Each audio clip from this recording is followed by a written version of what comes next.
Joseph Yauba okuva mu ggwanga li Tanzania ku ntandikwa y'omwaka guno yakukusibwa omuntu gwe yali ayita anko eyategeeza nga bwe bali bagenda okukola ssente olwamugulira embuzi.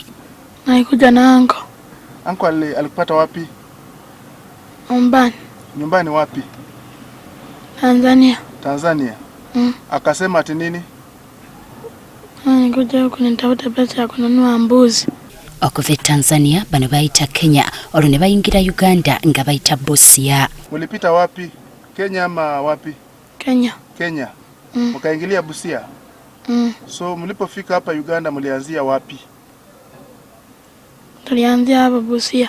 Basibira Jinja olwo ne bamuleta emukono gyamala sabbiiti namba nga basabiriza ku luguudo. Unalala wapi? Kwa lodge. Kwa lodge? Na anko? Na ulikuwa unafanya kazi gani hiyo? Akwamba pesa. Ate batuke Soroti kirabika wali ekikwekweto ekyaba kukusa abaana kati ne bakwata omwami oyo nono omwana kati bakwata omwami oyo kati omwami oyo polisi nemusigaza ya Soroti City. Kati omwana ne bamutwala mu care home Soroti. Sister Margaret Itadan atubulidde nti omwana ono bamubaletera ng'ennaku z'omwezi 19 omwezi ogwokubiri omwaka guno nga bwe bakola okunoonyereza ku musajja eyamukukusa. And he was using him for begging money from the streets of Soroti, and actually the money, he was the one benefiting, not the child. And then the police arrested him and charged him for child trafficking.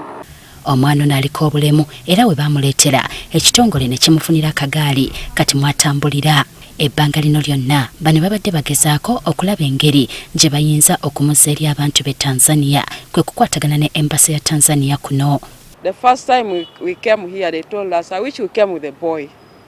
We went back, then we came back with a boy another day.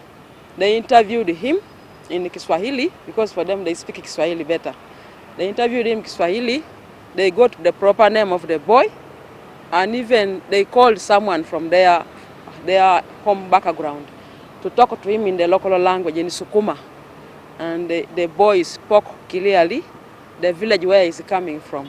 Kati olwaleero omwana ono akwasiddwa embassy nayo ekoze ku ky'okumuza okwabwe. The other day bakuba essimu ne bagamba omwana mumuleete tumaze okuestablishinga ewaabwe wano ku embassy tujja mutwalira tuva muhandingayo saawa eno over.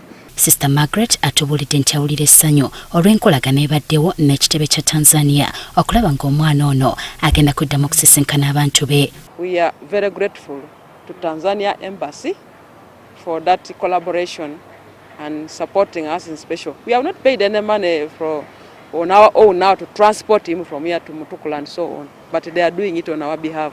That's why you are seeing the boy is put in a special car like a minister, which I will never start myself, and he's going back home happy. Okuvaana kw'embasi Joseph atwaliddwa butereevu ku nsalo ya Mutukula akwasibwa abakulu ate abanaamugatta ku bantu be.